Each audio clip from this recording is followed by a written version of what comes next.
नमस्कार, बहुत स्वागत है आपका खास खबर में। खबरों के साथ मैं हूं रीनू यादव। सबसे पहले बात दिल्ली से इस वक्त की बड़ी खबर की। दिल्ली में लगातार सरकार के लिए वोटिंग जारी है। नई सरकार के लिए वोटिंग चल रही है। दिल्ली की 70 सीटों पर वोटिंग हो रही है। सुबह से ही वोटिंग के लिए लोग लाइनों पर खड़े हुए हैं। लोगों की लंबी कतारें दिख रही हैं। तो वहीं यहाँ की हाई प्रोफाइल सीटों पर भी सबकी खास नजर बनी हुई है। आपको बता दें कि 70 सीटों पर कुल 672 उम्मीदवार चुनावी मैदान में हैं। न्यूज़ 18 भी आपसे अपील कर रहा है कि दिल्ली के लोग वोटिंग जरूर करें, अपने मताधिकार का प्रयोग करें। आपको बता दें कि अभी तक करीब 14% वोटिंग हो चुकी है। सुबह से लेकर अभी तक में 14% वोटिंग हो चुकी है। लोगों में जबरदस्त उत्साह भी देखा जा रहा है। दिल्ली में दिग्गजों का मतदान आज चल रहा है।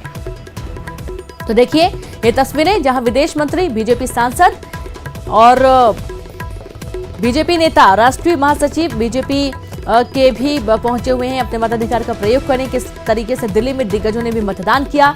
सुबह से ही सबसे पहले आप वोट करें, उसके बाद दूसरे काम करें। सबसे पहले मतदान, उसके बाद दूसरा काम। तो आज नई सरकार के लिए वोटिंग चल रही है। जबरदस्त उत्साह भी देखा जा रहा है और अभी तक कुल करीब 14% वोटिंग हो चुकी है। तो जैसा कि हम आपको तस्वीरें दिखा रहे थे, 40,000 सुरक्षाकर्मी तैनात किए गए हैं।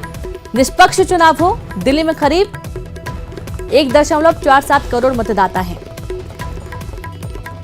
जो कि 70 सीटों पर कुल 672 उम्मीदवारों के लिए वोट करेंगे।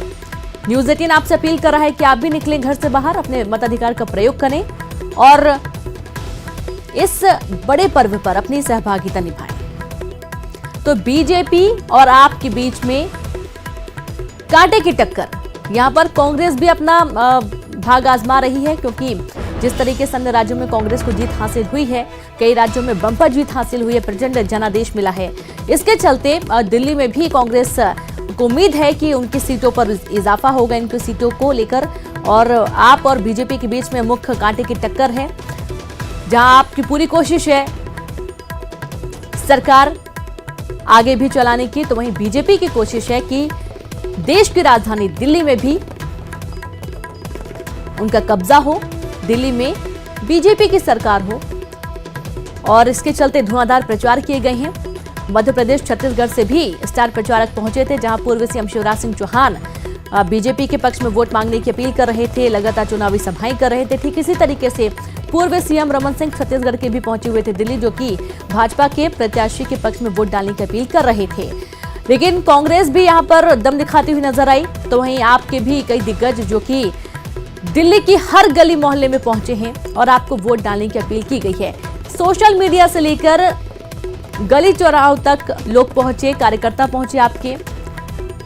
ये बताने की, दिखाने की, जताने की कोशिश की गई है कि पिछले 5 साल में दिल्ली की जनता के लिए, खासतौर पर महिलाओं के लिए, शिक्षा के क्षेत्र में, स्वास्थ्य के क्षेत्र में आप सरकार ने क्या काम किए हैं, किस तरीके से काम किए हैं, लोगों की क्या परेशानियां इसके पहले थीं जिनका निराकरण किया गया है। ये तमाम बातों की जानकारी, अपना जो कामकाज किया गया उसका कार्ड पेश करने के जैसा किया गया।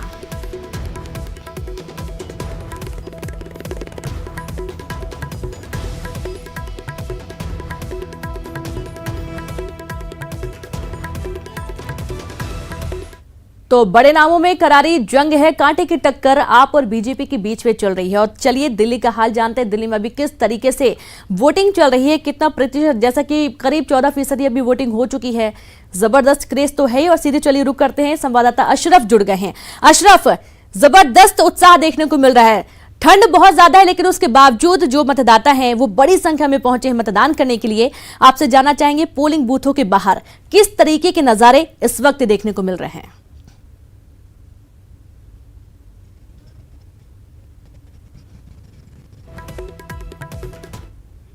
बिल्कुल सही कह रहे हैं कि जैसा ठंड का मौसम है उसका असर यहाँ पे मतदाताओं पे नहीं है। उनका जोश जो है उस ठंड को मात दे रहा है। मैं इस वक्त शाहीन बाग के Shaheen public school polling station के सामने हूँ। यहाँ पर आप देख सकती हैं कि ये कतार लगी हुई है, ये लाइन लगी हुई है और ये काफी लंबी लाइन है। इस तरफ जो है हम देख सकते हैं कि दूसरी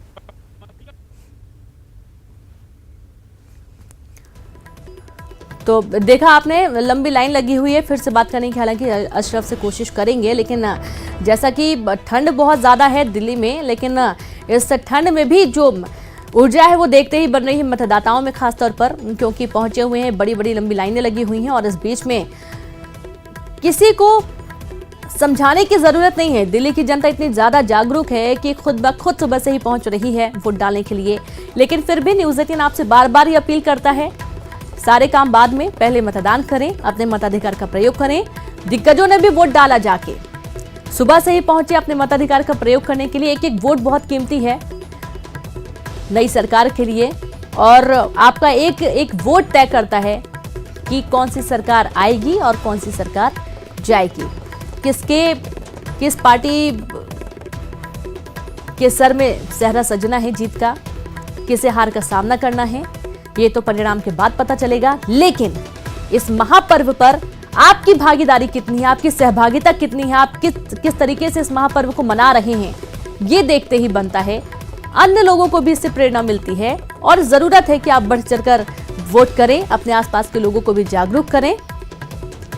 और चलिए एक बार फिर से अशरफ की तरफ रुख करते हैं। अशरफ जुड़ गए हैं। अशरफ, जैसा कि आप बता रहे थे, लंबी लंबी लाइनें लगी हुई हैं, ठंड है लेकिन इसका कोई असर नहीं देखा जा रहा है, ऊर्जा से भरे हैं सभी मतदाता।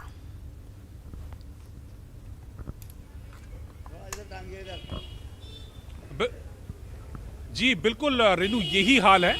काफ़ी भीड़ लगी हुई है और इस वक्त मेरे पीछे जो है ये पुरुषों की लाइन है और दूसरी तरफ उधर महिलाओं की लाइन है, खूब लंबी लाइन है। कुछ लोग अभी वोट करके आए। अदर साहब, आप वोट करके आए, तो आपका जो आज अभी वोट करके आए हैं, क्या दिमाग में था, किस आधार पर आप नई सरकार चुन रहे हैं? देखिए, हम चुन रहे हैं अपनी सरकार को विकास के लिए, कि हमारे अब ज़्यादा से ज़्यादा विकास हो। विकास जो सरकार करेगी हम उसको वोट देना चाहते हैं। हमने देखा कि पिछले 5 साल में जिस सरकार ने हमारे लिए विकास किया है, हमने उसको चुनने की कोशिश की है।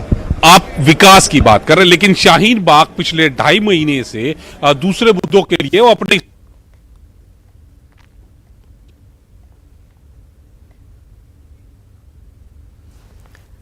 तो चूंकि नेटवर्क के कारण बार बार संपर्क टूट रहा है, लेकिन फिर से आपको एक बार दिखाने की कोशिश करेंगे। आप देखिए कि हर मतदाता के जहन में एक से बढ़कर एक मुद्दे हैं। कई मतदाता अपने विकास को देखते हैं अपने, और देखिए तो वहीं केंद्रीय मंत्री राजनाथ सिंह भी पहुंचे हुए हैं और यहां पर लोगों से मिल रहे हैं, बातचीत कर रहे हैं। तस्वीरें सुबह सुबह केंद्रीय रक्षा मंत्री राजनाथ सिंह इस वक्त आपकी टीवी स्क्रीन पर आप देख पा रहे हैं। बड़े चेहरों के साथ साथ और भी कई बड़े चेहरे देखने को मिल रहे हैं।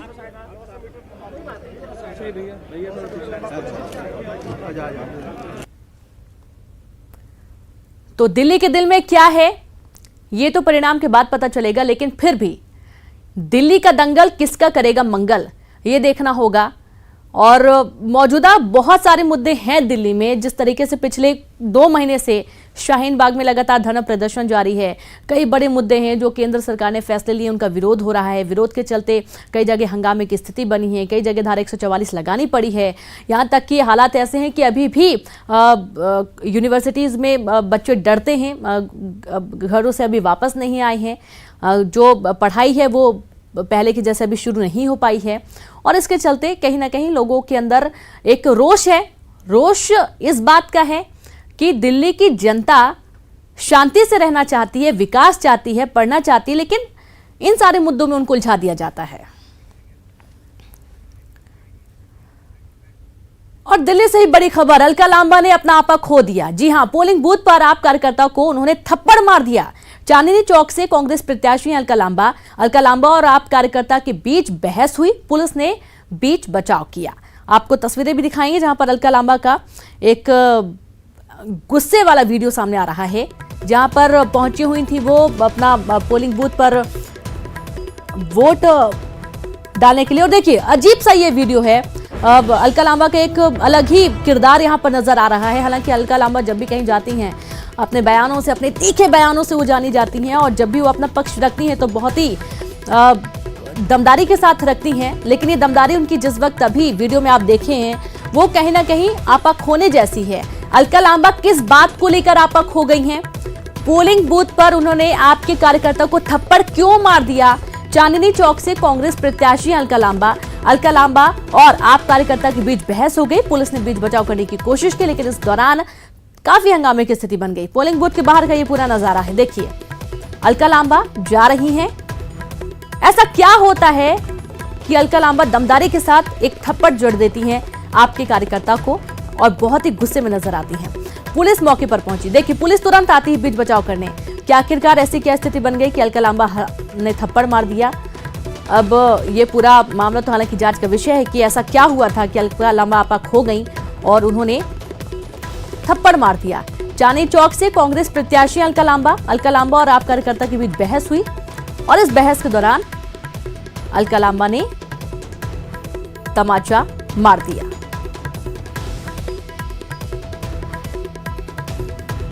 तो दिल्ली के दंगल में ये जो तस्वीर आप देख रहे हैं अभी आपकी टीवी स्क्रीन पर न्यूज़ 18 के माध्यम से, ऐसी भी तस्वीरें सामने आती हैं जहां पर चांदनी चौक से कांग्रेस प्रत्याशी अलका लांबा और इस दौरान जब वो पोलिंग बूथ के बाहर से निकल रही होती हैं तो ऐसा क्या होता है कि वो आपके कार्यकर्ताओं को थप्पड़ मार देती हैं। दिल्ली से बड़ी खबर, अलका लांबा ने खोया आपा और आपके कार्यकर्ता को थप्पड़ मार दिया।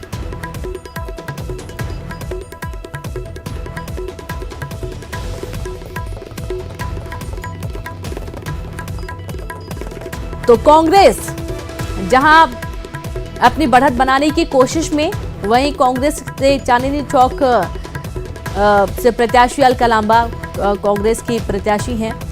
पोलिंग बूथ पर कार्यकर्ता को उन्होंने थप्पड़ मार दिया, अपने मताधिकार का प्रयोग उन्होंने किया, लेकिन उसके बाद ये जो तस्वीर निकलकर सामने आई है थोड़ी चौंकाने वाली भी है। हालांकि अब जांच का विषय है कि ये थप्पड़ क्यों मारा गया है, आपके कार्यकर्ता ने ऐसा क्या कर दिया, ऐसा क्या कह दिया, ऐसी क्या बातचीत हुई कि अलका लांबा अपना आपा खो बैठी। तो करते हैं भोपाल से बड़ी खबर का, जहां खाली खजाना भरने को लेकर सरकार का मंथन तेज हो चला है। सीएम कमलनाथ आज मंथन करेंगे। वाणिज्य कर विभाग की बैठक है और इस बैठक में मंथन किया जाएगा कि आखिरकार कैसे खाली खजाना भरा जाए। तो आज सीएम कमलनाथ ले रहे बैठक, कई अहम बैठकें, प्रमोशन में आरक्षण को लेकर भी बैठक, सामान्य प्रशासन विभाग के अफसरों के साथ बैठक और इस बैठक में कई सारे विषयों को लेकर मंथन किया जाएगा। तो बड़ी खबर आपको दे रहे हैं भोपाल से, खाली खजाना भरने को लेकर सरकार का मंथन तेज हो चला है। सीएम कमलनाथ आज वाणिज्य कर विभाग की बैठक करेंगे और इस बैठक में सीएम के साथ साथ कई जो बड़े अधिकारी हैं वो भी शामिल होंगे और बैठक में प्रमोशन में आरक्षण को लेकर भी बैठक के दौरान मंथन होगा। सामान्य प्रशासन विभाग के अफसरों के साथ बैठक होगी, कई और अहम मुद्दों को लेकर भी चर्चा होगी। तो दो प्रमुख बैठकें कह सकते हैं, एक वाणिज्य कर विभाग से होगी जहां पर जो प्रदेश का खजाना है उसे कैसे भरा जाए, राजस्व बढ़ाने के लिए क्या काम किए जाने चाहिए, क्या कदम उठाए जाने चाहिए, इसके चलते वाणिज्य कर विभाग के साथ बैठक और साथ ही प्रमोशन में आरक्षण को लेकर बैठक, सामान्य प्रशासन विभाग के अफसरों के साथ सीएम कमलनाथ बैठक करेंगे। मंत्रालय में यह बैठक होगी। बड़ी खबर भोपाल से। तो इस वक्त जो प्रमुख फोकस है सरकार का वो यही है कि आखिरकार किस तरीके से राजस्व बढ़ाया जाए, क्योंकि जैसा कि हमेशा कमलनाथ सरकार कहती आई है कि जब वो सत्ता में आए, जब कांग्रेस सत्ता में आई तो उनको खजाना बिल्कुल खाली मिला, यहाँ तक कि कई सारे ऐसे भुगतान भी उनको करने पड़े जो कि पिछली सरकार के बकाया थे और उनके ऊपर काफी बर्डन था। उन सब चीजों को चुकाने के बाद और अपने घोषणा पत्र के वादों को पूरा करने के बाद खजाना पूरी तरीके से खाली हो चला था और इसके चलते जो विकास काम अभी करने हैं, जो रोड मैप तैयार किए गए हैं, जनता को जिन योजनाओं का लाभ दिया जाना है, उसके चलते राजस्व में खजाना बहुत जरूरी है और इसे बढ़ाने की अब कोशिश कमलनाथ सरकार की है। और अधिक जानकारी के साथ संवाददाता अनुराग लाइव जुड़ गए, उनसे बात करते हैं। अनुराग, राजस्व बढ़ाने की कोशिश और इसको लेकर मंथन, किस तरीके का पूरा प्लान हो सकता है, क्या संभावित बातचीत?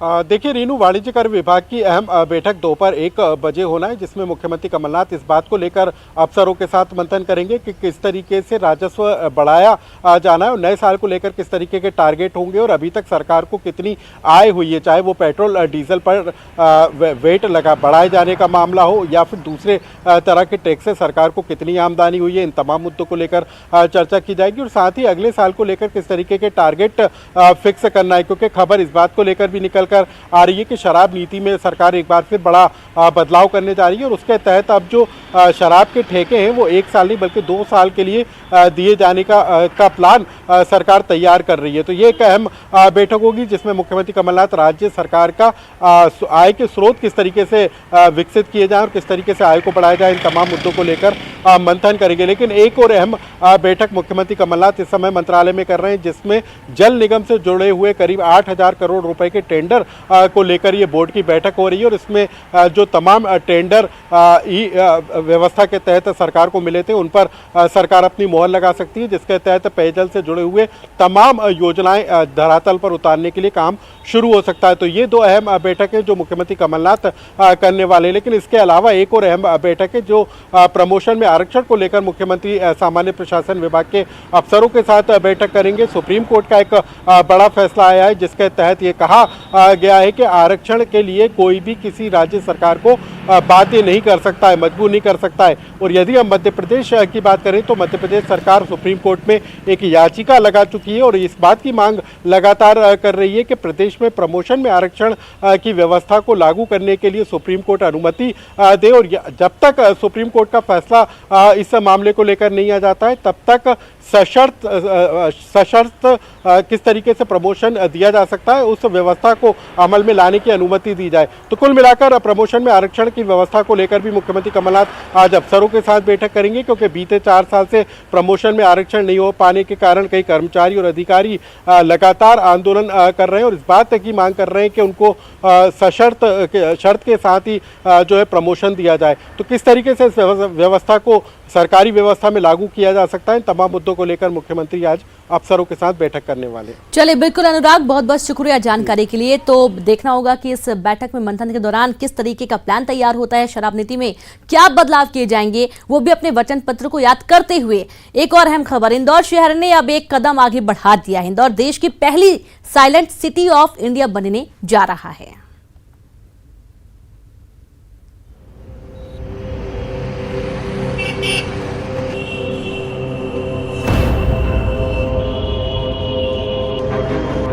देश भर में स्वच्छता का सिरमौर बना इंदौर अपने नए लक्ष्य की ओर बढ़ रहा है और वो लक्ष्य है इंदौर को साइलेंट सिटी ऑफ इंडिया के रूप में पहचान दिलवाना। प्रशासन का मानना है कि पिछले कुछ सालों में शहर में जिस तरह से ध्वनि प्रदूषण बढ़ा है वो अलार्मिंग है। ऐसे में नॉइज पॉल्यूशन को चुनौती से निपटने के लिए प्लान तैयार किया गया है। प्रदूषण नियंत्रण बोर्ड ने शहर के 17 ऐसे स्थानों को चयनित किया है जहाँ सबसे ज्यादा हॉर्न बजाया जाता है। इन स्थानों को नो हॉर्न जोन बनाया गया है। ये जगह बनी साइलेंट जोन पीसी सेठी अस्पताल छावनी, लाल अस्पताल सियागंज, सेंट फ्रांसिस अस्पताल नायता मुंडला, गुजराती गर्ल्स कॉलेज RNT मार्ग, देवी अहिल्या विश्वविद्यालय RNT मार्ग, राजश्री अस्पताल विजयनगर, मेदांता अस्पताल विजयनगर, शेल्बी अस्पताल जंजीरवाला चौराहा, अरिहंत अस्पताल गुमास्ता नगर, यूनिक अस्पताल दशहरा मैदान, सुयश अस्पताल गीता भवन, GACC Vijaynagar, SICA school scheme 78 Vijaynagar, prestige institute, चिड़ियाघर नवलखा, हाईकोर्ट MG रोड। जो बेसिकली साइलेंट जोन का जो पहला स्टेप है वही है कि हम लोगों ने नो हॉकिंग को बढ़ावा दे रहे हैं और लोगों को अवेयरनेस क्रिएट कर रहे हैं और मुझे विश्वास है कि लोग आगे आएंगे और अभी भी बहुत सारे लोग और NGO हमसे जुड़ने लगे हैं सब। दरअसल प्रदूषण नियंत्रण विभाग के आंकड़े बता रहे हैं कि शहर में लगातार ध्वनि प्रदूषण बढ़ता ही जा रहा है।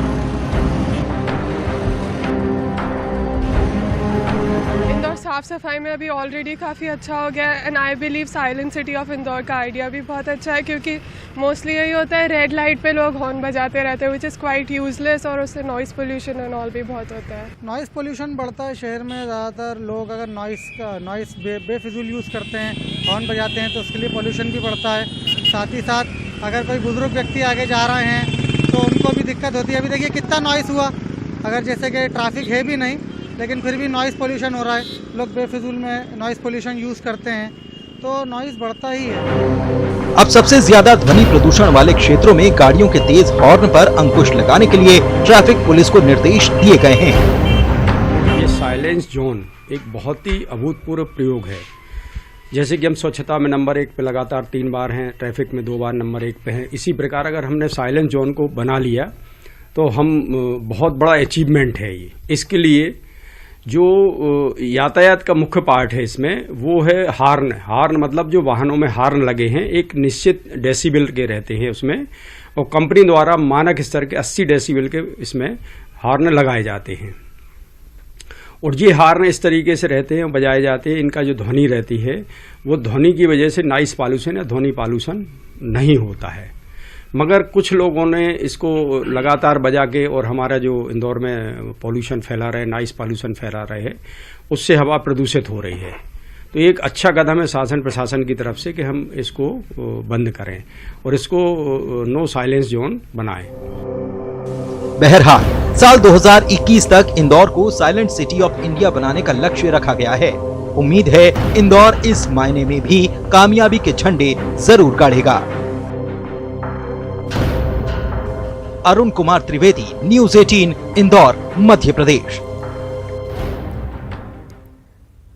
और अधिक जानकारी के साथ संवाददाता अरुण लाइव जुड़े, उनसे बातचीत करते हैं। Arun, silent city of India बनाने की कवायद अब इंदौर को की जा रही है। स्वच्छता में लगातार 3 बार नंबर 1 रहा है। अब साइलेंट सिटी ऑफ इंडिया के लिए किस तरीके का प्लान है?